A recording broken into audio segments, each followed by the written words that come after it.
Twitter has a new owner, and true to his word, his presence is sinking in. Under Elon, the company has undergone rapid and radical changes to accelerate a turnaround. As soon as the acquisition closed, Elon fired Twitter's board of directors, 9 individuals who presided over the company's rudderless execution, and forced out 4 different CEOs in the past 10 years. A week later, Elon laid off 50% of employees and told the remaining staff that long hours and high intensity would be necessary in the months ahead to get the company back on track. While the world is watching closely to see what the future holds, regardless of whether or not you believe Elon Musk can save Twitter, the harsh reality is that Twitter as a private company under Elon can't get any worse than the Twitter that has existed publicly for the past 9 years. While Facebook, Instagram, Snapchat, TikTok, and Reddit have all built walled gardens to drive engagement, albeit to the point of becoming echo chambers, Twitter has gone in the opposite direction. Twitter remains a Wild West where conversations are one-sided broadcasts that are constantly weighed down with low-effort remarks and flame wars. Tweets fly out at such high volume and yet are so short-lived that it's not quality but instead controversy that's required for virality. Finding quality content on Twitter is like finding a needle in a haystack, and users must proactively and continuously self-moderate their feeds. Wall Street had lost faith in Twitter long before Elon appeared. Twitter has visibly struggled over the years with declining users, weak engagement, executive turnover, lack of innovation, infighting, massive net losses, and non-existent vision. Twitter burned through 4 different CEOs and $5 billion in 10 years with little to show for its efforts, regressing further and further away from being a viable business or an attractive product. The longer Twitter struggled as an independent company, the more apparent it became to everyone that there was no easy solution. The board regularly put up Twitter for sale, and yet once interested buyers like Google, Facebook, Disney, and Salesforce all chose to walk away over concerns that ran deeper than price. For Elon Musk to buy Twitter shows just how pessimistic the company was on its own future to accept an outside bid from a private individual. Twitter is not just a case study of business mismanagement and poor strategy, but also a story of betrayal, ego, and greed, where good friends backstabbed each other in order to become the CEO. Since its founding, the company has been like Game of Thrones, plagued by politics, hidden agendas, plots, and schemes. At the center of Twitter's story, beyond the revolving door of CEOs and executives, there are 2 constants. The first was the board, who frequently engineered regime changes and created a culture of chaos. The second was the founder, whose desire to be seen as a spiritual, futuristic, philosophical genius CEO, more eccentric than Steve Jobs, was so important to him that he would do everything he could to achieve this recognition, even if it meant backstabbing friends and undermining his own company to do so. In this episode, we'll cover the death of Twitter, how the once promising social media platform deteriorated to the point of an Elon Musk takeover, the schemes that brought each CEO to power, and an evaluation of their strategies, successes, and failures that have led Twitter to where it is today. Twitter was founded in 2006 by 4 friends, Noah Glass, Biz Stone, Ev Williams, and Jack Dorsey. The power struggle started early. Noah, who came up with the name and idea, was so passionate about Twitter that he threw himself into work to get away from problems at home. As his marriage fell apart, Noah became emotionally unstable, ranting at coworkers and gatekeeping code. After a few months, Noah was fired for being difficult to work with. So while Biz, Ev, and Jack have all gone on to become billionaires and widely recognized as the founders of Twitter, Noah has been written out of the company's history and has never once been acknowledged or credited for his role and contributions to Twitter.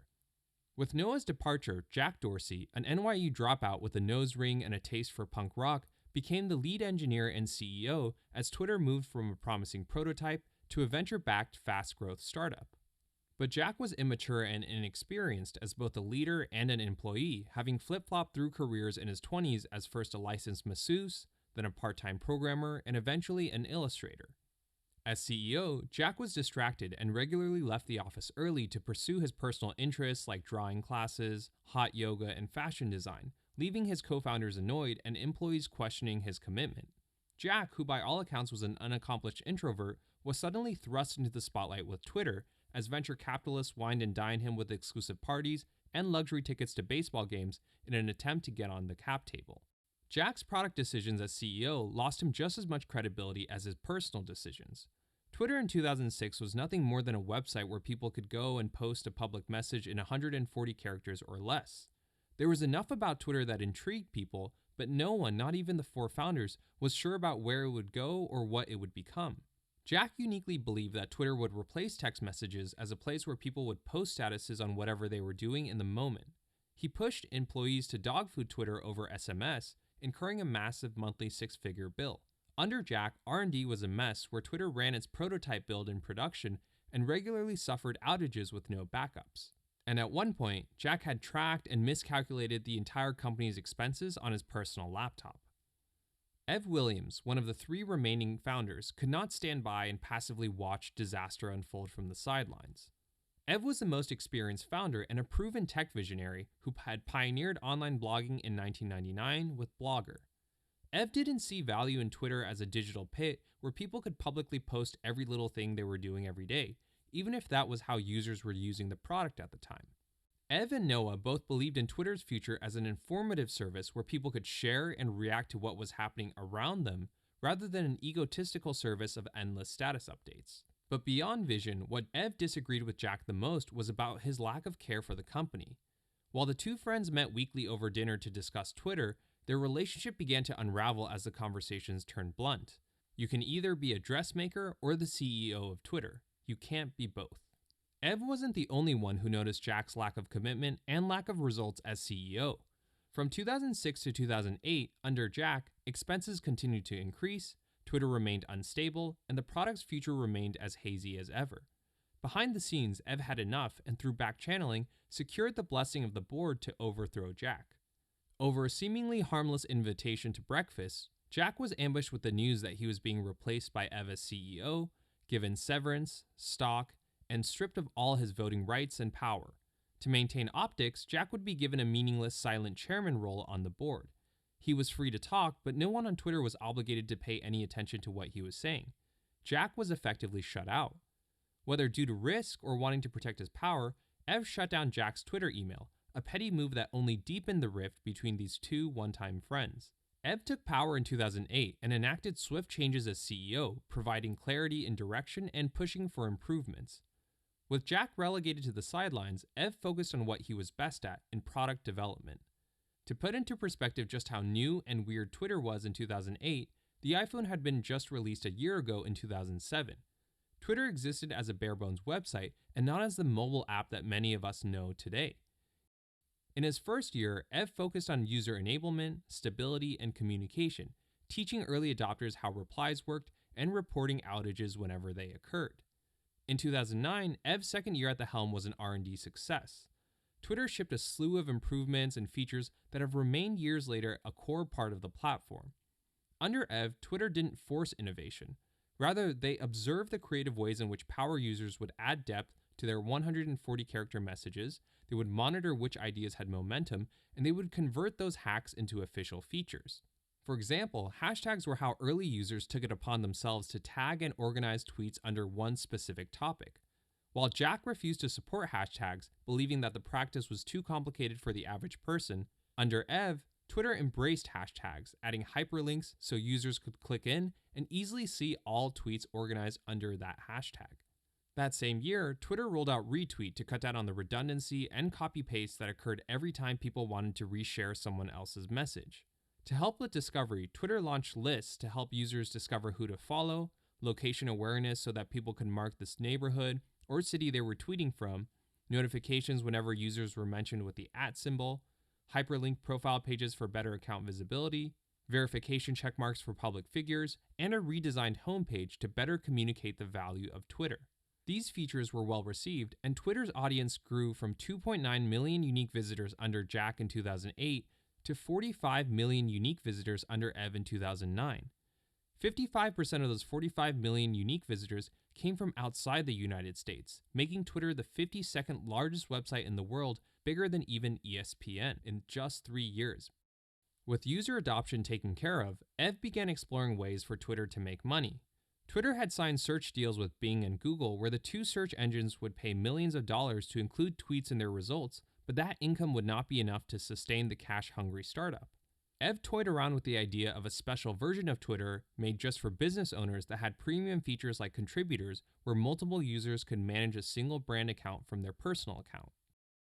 While people tend to associate Twitter with American politics and Donald Trump, the reality is that politics in general has always driven the platform, dating as far back as the Arab Spring. In 2009, protesters in Iran used Twitter to organize rallies, spread awareness, and document the government crackdown. Later that same year, Obama used Twitter to connect with younger voters, cementing Twitter's credibility and role in future American political campaigns to come. For every political event that has happened ever since around the world, Twitter has been a beneficiary with ever-increasing traffic, engagement, and media attention. In 2010, Ev kept his foot on the gas pedal in his second year at the helm. As the iPhone and smartphone adoption in general began to take off, the company released the first ever official iOS app. At a launch event hosted at headquarters, Ev announced the new Twitter.com, a redesigned two-pane browsing experience where tweets would now include photos and videos that would expand to full resolution upon clicking in. Before this, media was only viewable on Twitter as external links, which would pull people out of the website entirely. There were also improvements to infrastructure, a new logo for the company, and various design tweaks. But the most notable highlight was that there was a clearer and stronger understanding of Twitter's product market fit. Ev talked about the future of Twitter as a balance between discovery, consumption, and production. Not every user needs to tweet to get value out of the platform. Rather, they could achieve sufficient value just by discovering and consuming tweets posted by others. Eventually, with enough exposure and experience, users over time would graduate their comfort and competency levels to be able to tweet themselves. Twitter's main channel was its website, twitter.com, but through a free public API, third-party developers were able to build their own desktop and mobile clients for Twitter. While most people consume tweets directly on twitter.com, 20 to 30% of users still use Twitter through third-party clients like TweetDeck, Launcher Pro, and Seismic. While having a thriving developer ecosystem is a real asset for any tech company, Twitter no longer liked this arrangement because each third-party client had its own user experience, unique features, and enabled deeper customization.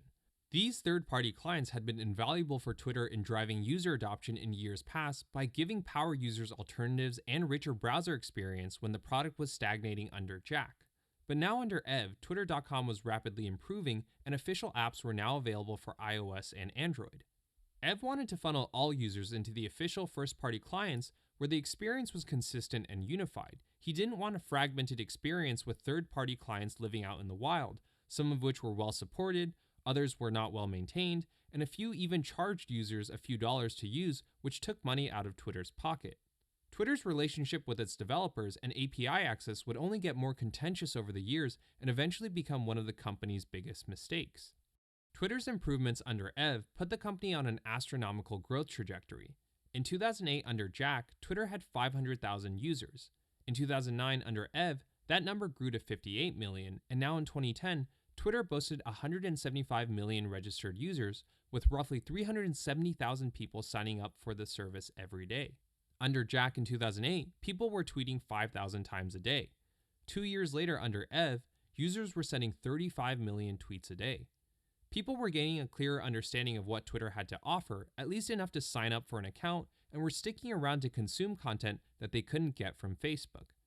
As a product-minded founder, Ev opted for a methodical approach to monetization. He was unwilling to jeopardize adoption for revenue, and he regularly resisted calls to display banner ads on twitter.com. Ev opted for native advertising solutions. Twitter rolled out 3 ad products that year in promoted tweets, promoted trends, and promoted accounts. Promoted accounts was woven into Twitter's discovery, so brands could pay to be suggested to relevant users. Promoted trends offered another way for brands to insert themselves into trending topics, and promoted tweets elevated specific messages into user timelines. With so many eyeballs on Twitter every day, advertisers weren't sure what they were getting into, but they all wanted to get in on the ride. So it ultimately may not have mattered what exactly Twitter launched in terms of ad products when every brand wanted and was willing to pay for presence on this fast-growing platform. As Twitter moved forward under Ev, Jack made sure that the world never forgot about him. Jack saw his ouster from Twitter as his own John Scully Steve Jobs moment. In defiance, Jack went rogue, feeding tales to the public who were captivated by Twitter and hungry to worship more tech founders. Jack went to the media to rewrite history and to paint himself as the genius behind Twitter. During interviews and at flashy red carpet events, Jack labeled himself as the quote-unquote inventor of Twitter and spun a creation story that excluded not just Noah, but also Ev and Biz. While the two remaining founders and employees were hard at work, Jack went on a PR spree, spitting stories that Twitter had been his life's work. He even went as far to assert that he single-handedly came up with not only the idea, but also the name for Twitter, which had always been Noah's work that no other founder ever dared to publicly claim credit for. As the media accepted these tales and hyped up Jack as the next Steve Jobs, Jack became more comfortable manipulating the truth. His narratives turned more grandiose and shameless. He told Vanity Fair in a feature that the idea of Twitter came to him when he was just 8 years old. Jack would tell CBS later in a 60 Minutes episode that he founded Twitter because he was fascinated by trains and maps. Even later, Jack would tell the Los Angeles Times that he had presented the idea of Twitter in its entirety to childhood classmates at the school playground in 1984. In every interview and public appearance, Jack would represent himself acting on behalf of Twitter and in charge of the product, despite having no involvement in the company. In the years that Ev was CEO, Jack was working on his own startup, Square, yet he made himself the public face of Twitter. Jack would monitor every newspaper article about Twitter, and any story that failed to mention him received an immediate request for correction to include Jack Dorsey as the founder of Twitter. As naive as Jack may have been in the past, he knew exactly what he was doing now, planting seeds and positioning himself for an eventual return to Twitter, but this time not just as the founder, but also as its savior. Ev was furious. Instead of staying quiet during exile, Jack had become a talking nightmare. At one point, Ev was so frustrated that he confronted Jack about his statements. Quote, "No, you didn't invent Twitter, Jack.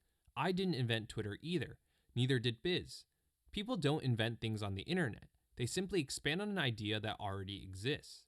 Ev was a decorated founder who had done enough startups to know personally what he wanted most was to run an impactful and successful business. He didn't need the marginal fame. But Ev's biggest flaw was that he was too product-minded and lacked the political awareness, decisiveness, and ruthlessness required for self-preservation in the corporate world. Ev chose not to punish Jack out of fear of risking Twitter's trajectory. If he was to remove Jack entirely, Ev worried about the irreparable damage to the company's growth from the ensuing public relations nightmare and Jack's potential to make things even uglier beyond public misrepresentation and narcissistic manipulation.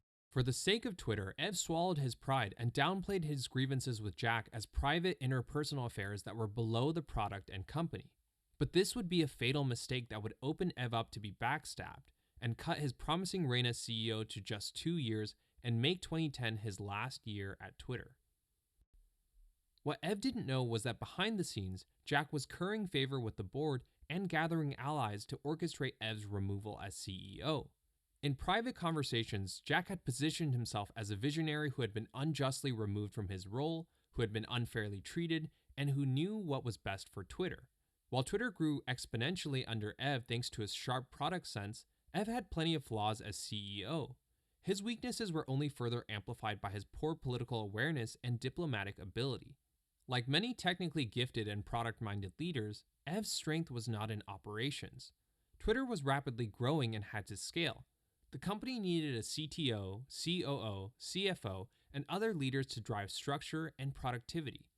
It was here that Ev was at his weakest, slow, indecisive, untrusting, and in the end would always fall back on his personal network to hire trusted friends for key positions. Ev opened himself up to murmurs of cronyism and nepotism when he hired his sister to run the employee cafeteria, his wife to design the office spaces when she had no experience or qualification as an interior designer, and various friends from his Google days. All of this is common in Silicon Valley startups, but for a first-time CEO who came to power through force and who was in charge of a visible company with such high stakes, you would think he would exercise a little more caution before making moves like these. Ev ended up hiring his friend Dick Costello to be COO in 2009. Dick was a former comedian, business consultant, and Google veteran who enjoyed using humor to break ice. In his very first tweet after being hired, Dick joked, "First full day as Twitter COO tomorrow. Task number 1, undermine CEO, consolidate power." While Dick didn't know it at the time, he would do exactly that 1 year later, betraying Ev and taking his spot as CEO with the help of Jack Dorsey. Jack soon graduated from narcissism to sabotage. Through 2 years of calculated effort, he had successfully manipulated the public narrative. More people knew about Jack than Ev, Biz, or Noah combined. In the eyes of the media, users, employees, and even investors, Jack Dorsey was the face and founder of Twitter. Whenever employees were frustrated with Ev, Jack was in their ears like Littlefinger, posing as a well-intentioned confidant and letting them vent discreetly to him at coffee shops, Square's offices, or even in his mansion. Jack's goal was to fan the flames. If he could get enough executives and leaders and senior staff to complain about Ev directly to the board, then Jack could paint a narrative of how employees were losing faith in Ev as CEO. Tech is like any other industry. People complain all the time. Middle management complains about executives complain about the CEO complains about the board, and the board complains about shareholders. But to weaponize employee frustrations and to start a proxy war with the goal of forcing Ev out is a radical step that goes beyond typical workplace gossip. But Jack was smart and patient. Getting Ev out would be enough payback for now. If Jack had demanded that he be instilled as CEO to replace Ev, it would have only revealed his true agenda. So posing as a selfless founder thinking of nothing but the good of the company, Jack spun a seductive narrative to the board that who Twitter needed now more than ever as CEO was a mature operator. Based on the employee complaints, Jack argued that Twitter no longer benefited from having Ev or any technically gifted, product-minded coding nerd from Silicon Valley at the helm. Twitter needed a grown-up like Eric Schmidt had done for Google, an operator with proven business acumen that could bring stability, scale the organization, inspire employees, and bring the company to IPO while looking and acting the part for Wall Street. The one person that fit this bill was Dick Costolo, Ev's friend and the current COO of Twitter. Dick was a personable executive who reportedly knew almost every employee by name. He also enjoyed a strong reputation with the board as the leader responsible for closing the search deals with Microsoft and Google in the years before.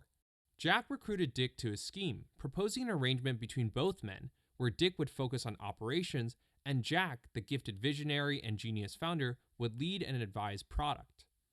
Under this arrangement, everybody won. The company would suffer no loss with Ev's departure, Jack would return to Twitter with his power and title restored, and Dick would get to be CEO. This turned out to be an easy sell to the board and early investors, all of whom had believed every word of Jack's tales over the years and had been pushing the company to go public as quickly as possible to get a return on their investment. On a random afternoon in 2010, Ev was ambushed with the news that he was no longer the CEO of Twitter. Dick had replaced him effective immediately. Shocked and hurt, Ev called his friend and members of the board to make sense of what had happened, but it was already too late. Dick tried to downplay his own involvement and pleaded with the board to give Ev a graceful exit.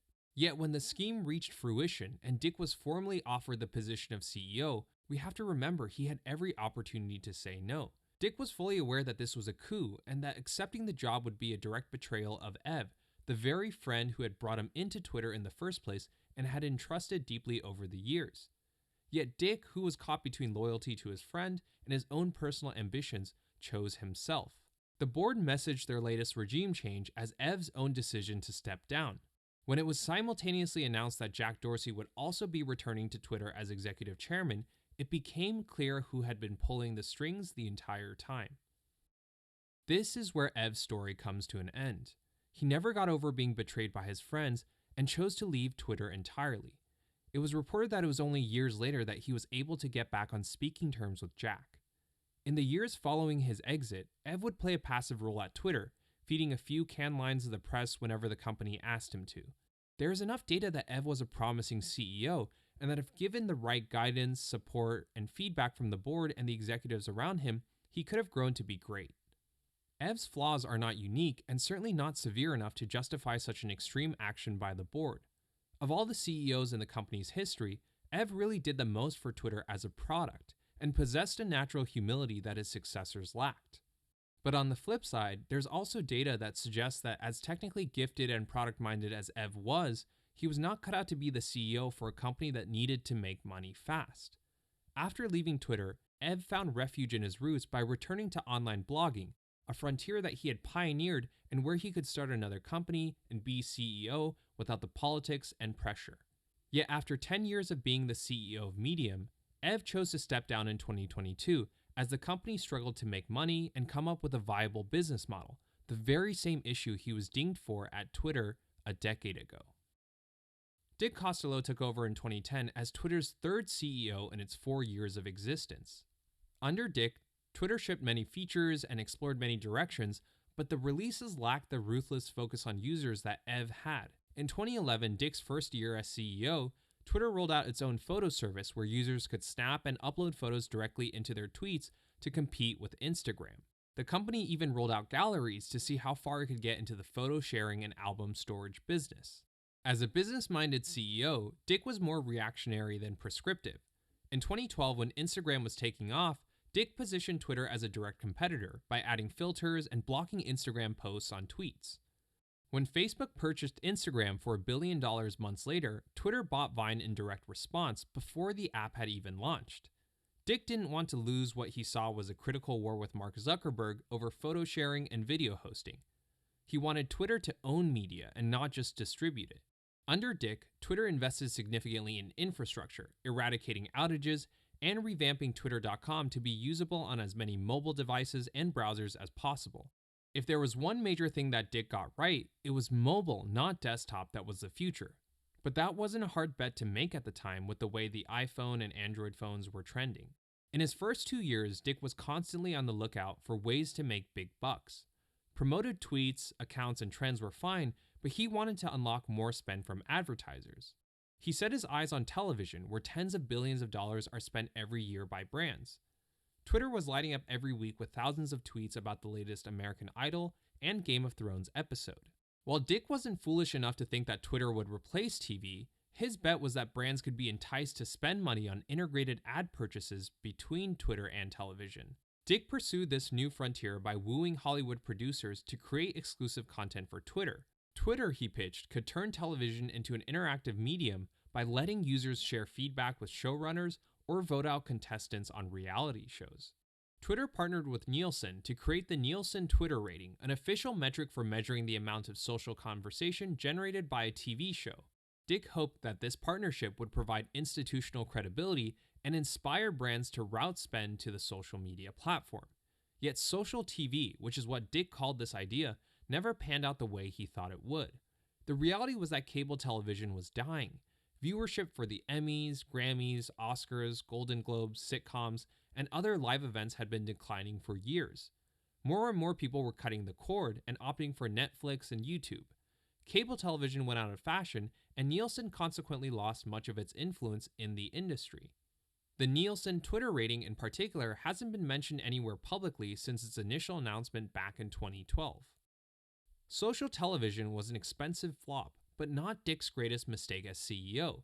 Instead, it was his decision to shut down the API, which destroyed Twitter's ecosystem and eroded relationships with developers that takes the cake. Dick had a simple charter as CEO: to scale Twitter and to monetize relentlessly so that the company could IPO as soon as possible.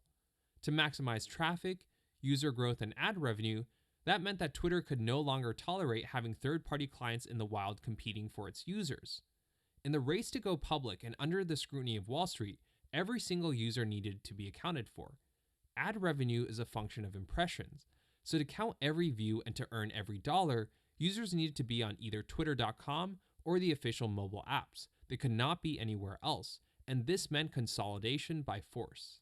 Twitter came down hard on developers, telling them that anyone using the API to create third-party clients would be banned, and that existing third-party clients would also be shut down.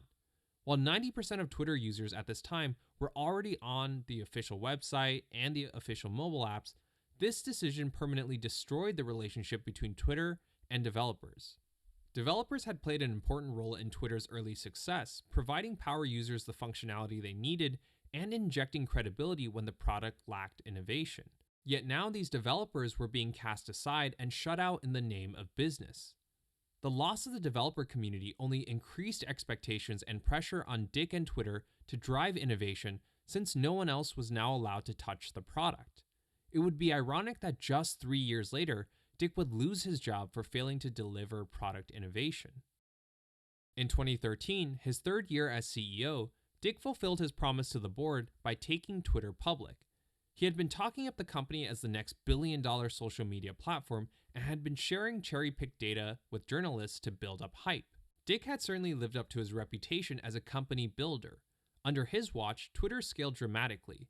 In 2010 under Ev, there were only 200 employees. By 2013 under Dick, Twitter had nearly 3,000 employees. He had also made credible progress since taking over, growing revenue from $30 million in 2010 to $664 million in the span of 3 years. Twitter was unprofitable, but people back then were used to that from Silicon Valley startups. At the time of IPO, both retail and institutional investors were all eager to get a piece of Twitter in their portfolios. It's difficult even now to explain what Twitter is, but Dick tried his best, calling Twitter a simultaneously public, real-time, conversational, and widely distributed platform.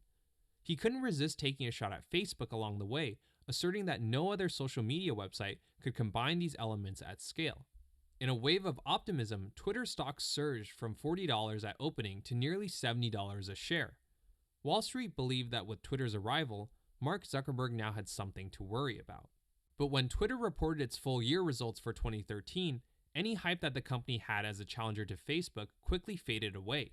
People had expected losses, but not to the extent that Twitter was incurring them. In order to make as much money as possible, as fast as possible, Dick had spared no expense staffing up sales and engineering.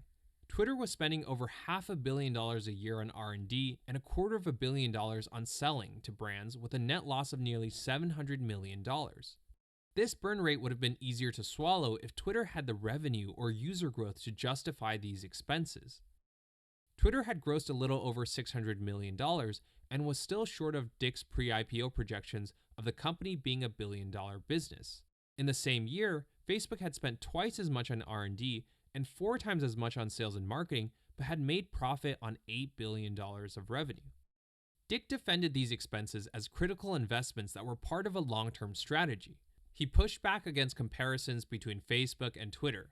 While you have to log into Facebook to access content, Twitter is in this weird conundrum where you don't need an account to get value out of the platform. Over 500 million people were coming to Twitter every month, but not logging in. But only after do people log in does Twitter make money. Without an account, Twitter doesn't know enough about the users to show them personalized ads. In contrast, Facebook requires your real name, your birthday, gender, school, work, and location upon sign-up. So even if you aren't active, Facebook still knows enough about you to issue targeted ads. Dick told investors that the best way to scale revenue would be to grow users. The more engaging the Twitter experience was for those people that logged in, the more likely these visitors would sign up for accounts. The more visitors signing up, the more active users there would be to monetize, and the more ad inventory Twitter could sell and charge brands for.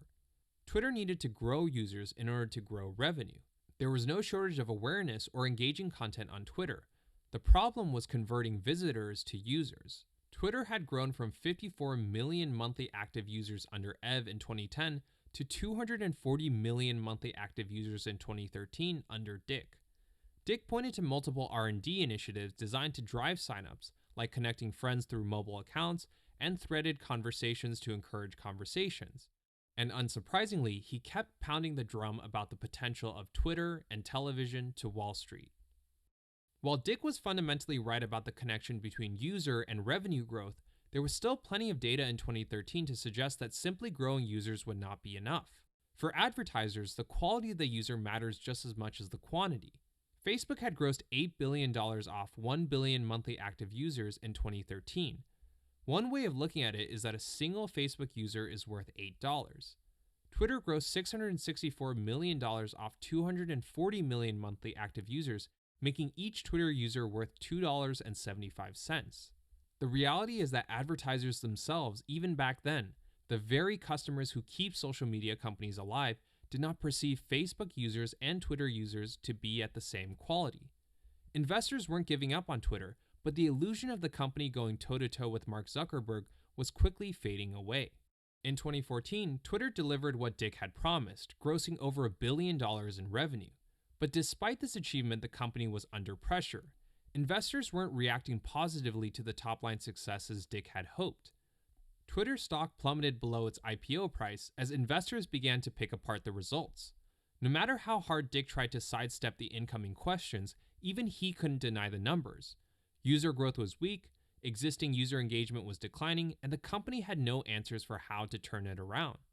Twitter had 288 million monthly active users in 2014, just 20% more than the 241 million active users it had in 2013. The growth flywheel and compounding payoff was nowhere to be found, while operational costs continued to skyrocket. To break the billion-dollar mark in revenue, Dick had simply thrown more bodies at the problem. Sales and marketing expenses doubled year over year, going from $300 million in 2013 to over $600 million in 2014. R&D grew from $593 million in 2013 to nearly $700 million in 2014, but throwing more engineers and designers at the product wasn't improving signups. The numbers seemed to indicate what critics had been saying. The quality of users on Twitter is just simply not high enough, nor is the core experience compelling enough to get people to stay after the virality passes and the trend fades away. Advertisers were slowly catching on to these realities. While beating revenue targets is always a win, Wall Street was rightfully concerned that engagement and user growth was slowing down so dramatically and had only been 1 year after IPO. Under the heat, Dick started changing up his talking points and throwing out new ideas quarter after quarter to calm investors and to rally employees. But he just couldn't find a solution or a strategy that would stick. Things became even worse when an executive at NBC came out to say that Twitter was overstating its influence on television and social media in general had very little impact on viewership. Quote, "A lot of people want to show that they are on the cutting edge. One of those things that is on the cutting edge is social media. Why wouldn't I, as an NBC executive, want to say that we as a cable network have a potent new way in which we can drive ratings? But what Twitter is saying just isn't true. I am saying the emperor wears no clothes. It is what it is. These are the numbers." What was even more damning was that this executive had concrete data to back up his assertion with the 2014 Winter Olympics. NBC had broadcasted 1,500 hours on television to 21 million primetime viewers. On Twitter, there were 10.6 million tweets related to the Olympics from 3 million users.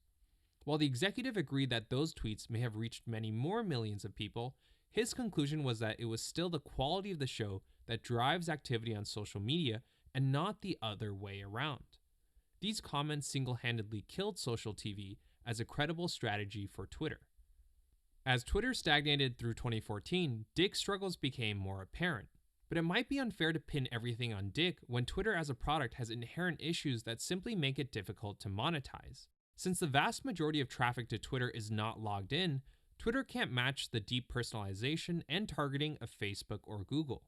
As a result of this lowered effectiveness, brands are just not willing to pay the same premium to run ads on Twitter. And it's not just an issue of spend. Because of how open Twitter is and how most of the traffic coming to the website is simply unidentifiable, brand marketing is really the main type of ad that performs well on Twitter. If a brand wants awareness, Twitter is a great place for it. But if a brand wants to run direct response campaigns to get people to download an app or buy a product, Twitter would be a waste of money compared to Instagram, YouTube, AdWords, or Facebook. Beyond monetization, Twitter as a product has inherent issues that make growing users difficult. Information on Twitter is transient, and the lifespan of a tweet is short. Since there's no meaningful conversation, and because anyone can access tweets without an account, there's no need to be logged in when you can just catch the tweet like a one-time highlight after it goes viral. Your only cost is timing. Without an account, you might not be the first to know about it and will probably hear about it from somewhere else later. At the same time, Twitter can't reg-wall its content because that would significantly reduce the platform's reach, which would in turn stifle virality. And without virality, people wouldn't be incentivized to tweet in the first place. But Dick was the CEO of Twitter. This was the job he wanted and betrayed his friend for. Investors began to hold Dick to his words, exposing his constant flip-flopping in strategies and vision. Back in 2013, Dick had proclaimed that the Twitter core experience didn't need to change, it just needed to be easier to use. A year later in 2014, Dick was on a whole new talk track. He was now downplaying the importance of logged-in users and stating that Twitter would optimize for 3 different audiences. One was the minority of logged-in users, the other was the majority of users who came to Twitter regularly but don't log in, and the last third was the remaining millions on the web who get exposed to Twitter through embedded tweets. Wall Street wanted to hear about product innovation, and yet Dick was still talking about how Twitter complements television. Employees wanted alignment and clarity, and yet Dick would flip-flop from one idea to the next. Like most professional CEOs, Dick was at his best as a go-to-market tactician and a company builder. But with declining user growth and engagement, Dick's biggest weakness was now exposed. People wanted innovation and vision, but Dick wasn't a visionary. He just wasn't good at these things. Ironically enough, vision and innovation is what the previous CEO of Twitter and his former friend Ev was best at. But Ev wasn't coming back, and certainly not to save the friend who had betrayed him. As Dick ran out of answers, he looked to his executives, and when they couldn't give him solutions, he fired them. This happened so frequently that even the media began to pick up on the excessive executive turnover that was happening at Twitter. In 2014, Dick fired the COO, the CFO, the head of product, the VP of engineering, the creative director, the SVP of engineering, the VP of media, the head of North American media, and the head of news. He then handpicked their replacements, who all exited as fast as they came in. One executive poached from Google last 6 months as the VP of product before resigning. It was now not just Wall Street, but also the media and employees that were losing faith in Dick. In 2015, Twitter hit rock bottom. Shares fell to just above $20. In the first quarter, Twitter missed its revenue targets and had to reduce guidance both in earnings and in user growth for the remainder of the year. While Instagram and WhatsApp had solidified themselves as mainstream services, Twitter was becoming more niche. There were some positives. Periscope, Twitter's newly launched live streaming service, brought in over 1 million users in its first 10 days. Vine was exploding with over 1.5 billion loops a day, but there was no clear path to monetization, nor was there any connection to Twitter. And based on the executive turnover and the employee leaks, the company looked more and more like a circus. Twitter doubled its revenue in 2015, going from a $1 billion business to now a $2 billion business. But one quick look revealed the realities of the situation. Dick had once again thrown more people at the problem, blowing up operating expenses to untenable levels. The company was burning nearly $2 billion every year on engineering, sales, and marketing alone. Despite no improvement in user growth and no real product innovation, engineering costs were over $800 million a year. Sales and marketing expenses were now approaching $900 million. From a cost structure standpoint, Twitter was looking more like an enterprise software company than it was a social media platform. MAU slowed even further, growing just 11% from 288 million in 2014 to 320 million monthly active users in 2015. Losses continued to mount as Twitter posted another $500 million net loss for the year. The writing was on the wall for Dick.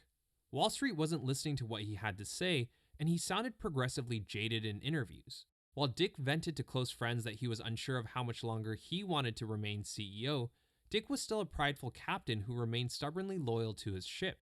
While the board repeatedly assured Dick that they believed in him to turn things around, behind the scenes they were already plotting to push him out of Twitter. The board was not about to gamble on wishful thinking, nor were they going to wait for Dick to come to a decision about his own future. As they had done twice before, once with Jack, once with Ev, and now with Dick, they would opt for a quick ambush and a clean removal. But the board didn't want an ugly mess on its hand by firing Dick. The company was now public, and it would be much easier for everyone if he just stepped down. After the plot was set into motion, weeks later, a prominent venture capitalist by the name of Chris Sacca published a scathing 8,500-word analysis on just how poor Twitter had become and what it needed to do to improve. In his analysis, Chris called for deeper thinking and more creativity, experimentation, innovation, and risk-taking, the exact same things that Dick was on the hot seat for. Chris implied in his essay that this responsibility should not squarely be on a few engineers and product managers, but instead should be shouldered by top-down leadership. Quote, Twitter can afford to build the wrong things. However, Twitter cannot afford to build the right things too slowly. While Chris clarified publicly that his intention was not to criticize anyone at Twitter, the timing and the content of his essay is simply too pointed and too perfect to be anything other than a hit piece. Chris is a seasoned venture capitalist who knows how the game is played, but most importantly, remains one of Jack Dorsey's biggest allies. Sure enough, Chris's essay goes viral. Wall Street cranks the heat up on Dick to intolerable levels, pushing him into a corner where he had no choice but to commit professional seppuku.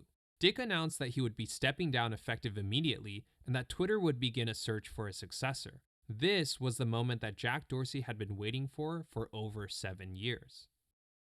Twitter needed a visionary CEO, someone who believed in the mission, had a track record of innovation and execution, and could inspire employees and investors. With Ev out of the running, there was only one person left in the entire world who fulfilled this impossible criteria. That was Jack Dorsey. Jack's stock in 2015 was at an all-time high as he had struck gold twice, leading Square to a successful IPO the same year that Dick stepped down from Twitter. Bringing one company from idea to IPO is hard enough. To do it twice in a row is exceptional. Even his harshest critics couldn't deny that Jack had the Midas touch.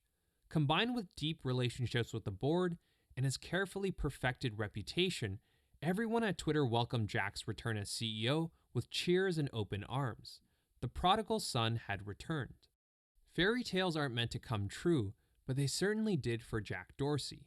His latest arc perfectly mirrored that of Steve Jobs, who Jack had idolized for decades. Steve had been forced out of Apple, then founded Next, and then the success of Next brought him back to Apple, where he saved the company from ruin. Jack was now at Act 3. He had been forced out of Twitter, then founded Square, and his success there now brought him back to Twitter.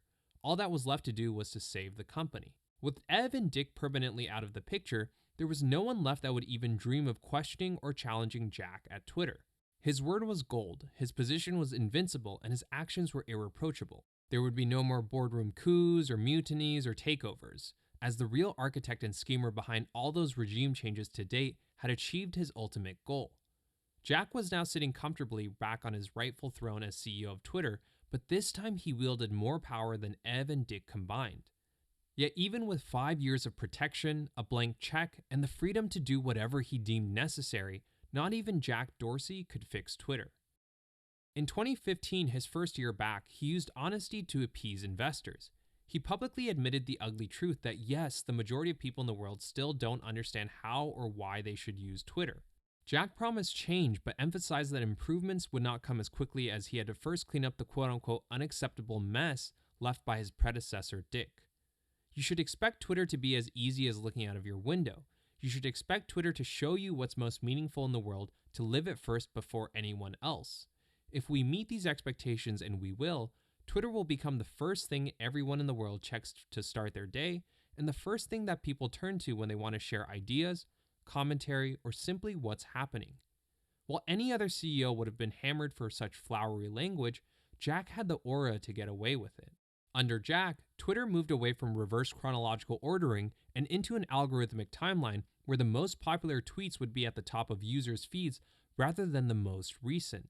Twitter also introduced Moments as a way to surface the best content on Twitter to build up mainstream appeal. Through human editors and algorithms, Twitter would highlight tweets, videos, images, and GIFs of a trending event into digestible, bite-sized pieces. With Moments, users wouldn't even have to scroll through their timeline to find quality content. Both of these features represented a shift in product philosophy to prioritize relevance over recency. While Twitter had always prided itself on the speed and volume of its content, these improvements were a clear admission that finding quality content on the platform was like finding a needle in a haystack. Having a human or an algorithm pick out the most useful content, in theory, could drive engagement as users could achieve value without having to work for it.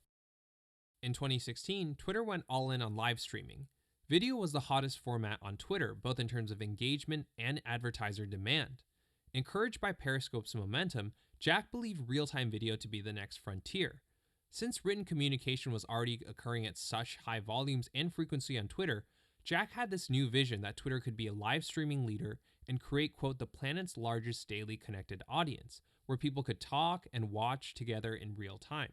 The company struck a deal with the NFL, shelling out $10 million for the streaming rights for Thursday Night Football. Soon after, the Wimbledon, Republican National Convention, and the Democratic National Convention were all live stream events on Twitter. Periscope and Twitter became tightly integrated so that users could go live on Periscope from Twitter in one click or join an ongoing Periscope stream from an embedded tweet. It would be remiss to talk about Twitter without mentioning the 2016 American presidential election and Donald Trump. While politicians in the past used Twitter to broadcast carefully prepared and polished statements, Trump's tweets were unconventionally raw, unfiltered, and confrontational, each sparking millions of reactions and conversations on the platform.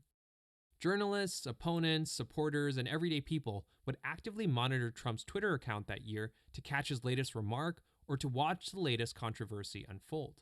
For Twitter, a company that had been long struggling with user growth and engagement was happy to take whatever it could get. But monetization continued to be a problem. While video ads were in high demand, advertisers were thumbing their nose against Twitter's direct response offerings. Perhaps brands and agencies had collected enough data over the years to confidently determine what they had suspected. Twitter is only strong for brand marketing purposes. If you want to sell a product, a service, or an app, you're still better off with Facebook and Instagram. Even Jack began to openly question if Twitter could ever be competitive in direct response advertising. Despite the live streaming deals and the product advancements, Twitter continued to struggle. Jack showed a little more restraint than Dick, reducing R&D expenses from $800 million in 2015 down to $700 million in 2016. But he still followed his predecessor in throwing more bodies at the revenue problem. Sales and marketing expenditures in 2016 increased from $870 million to nearly $1 billion, but revenue grew at just 14% year over year, the lowest it had been in the company's 10-year history. And while it seemed that every day in 2016, everyone around the world was hearing about Donald Trump's latest tweet, all that attention strangely had no material impact on user growth. MAU went down from 320 million monthly active users in 2015 to 319 million monthly active users in 2016. Worst of all, it looked like Twitter's revenue had finally reached the end of its runway. With user growth now officially flatlined, revenue was now following suit, and Twitter was still operating at a net loss of nearly $500 million. Jack's Midas touch was nowhere to be found. 2017 was another weak year as user growth remained non-existent and revenue dropped 3% to $2.4 billion.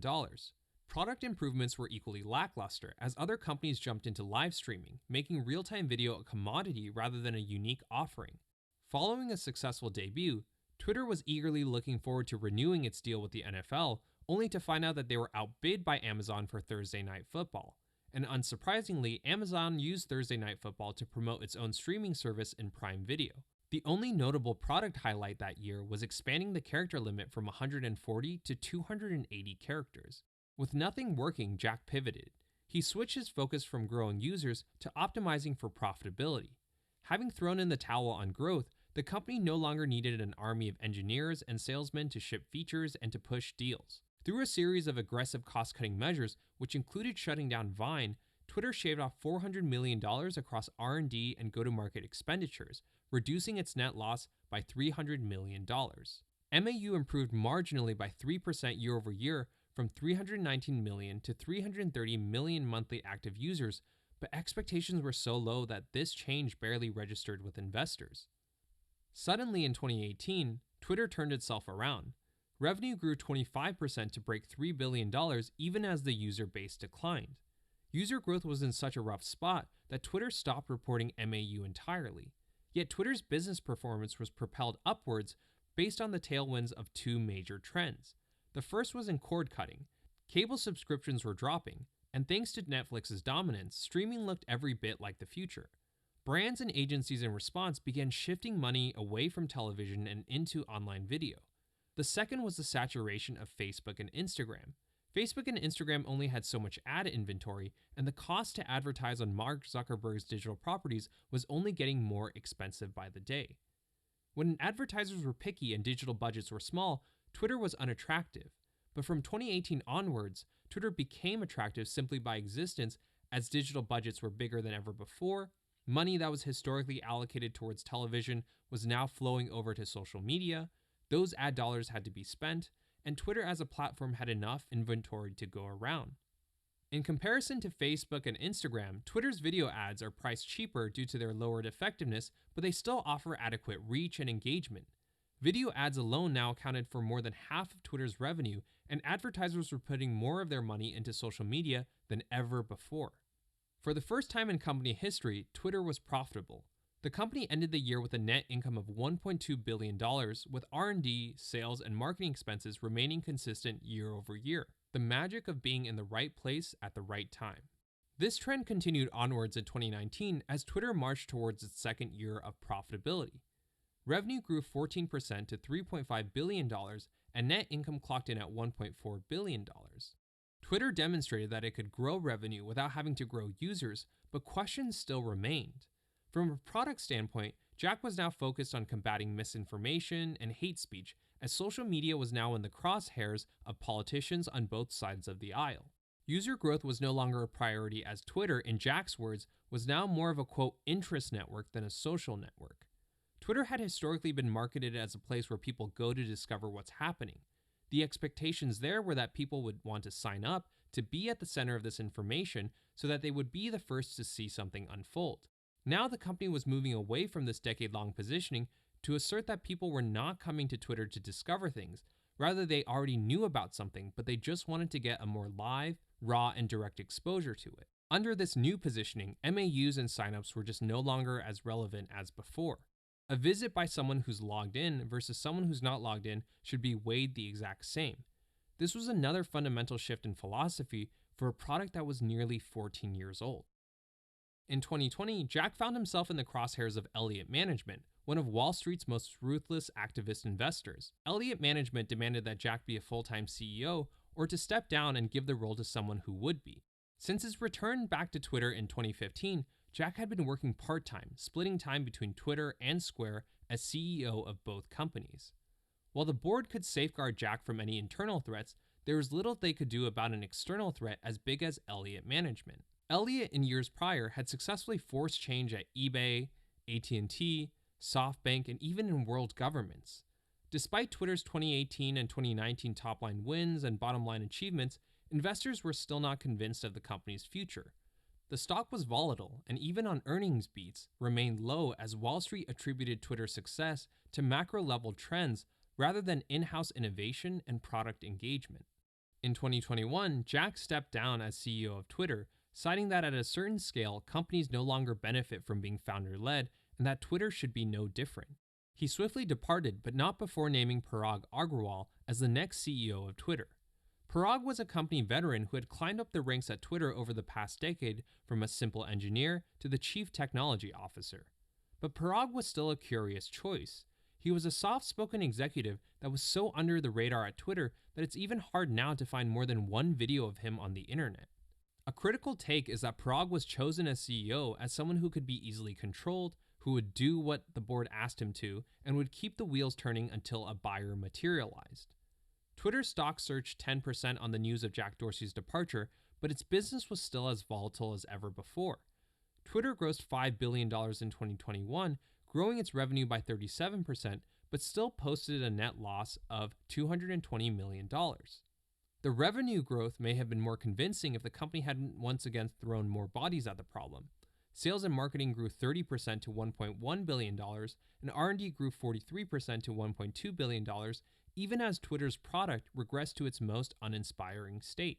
With no articulate vision, the company had launched dud after dud, like Fleets, which were tweets that expired after 24 hours, just like Instagram stories, Spaces, which were live audio chat rooms meant to mimic Clubhouse, and Twitter Blue, a subscription service where you could now undo your tweets and read ad-free articles for $3 a month. While some projected that Parag would be for Twitter like what Satya Nadella was for Microsoft, Elon Musk ultimately arrived before Parag could effect any meaningful change.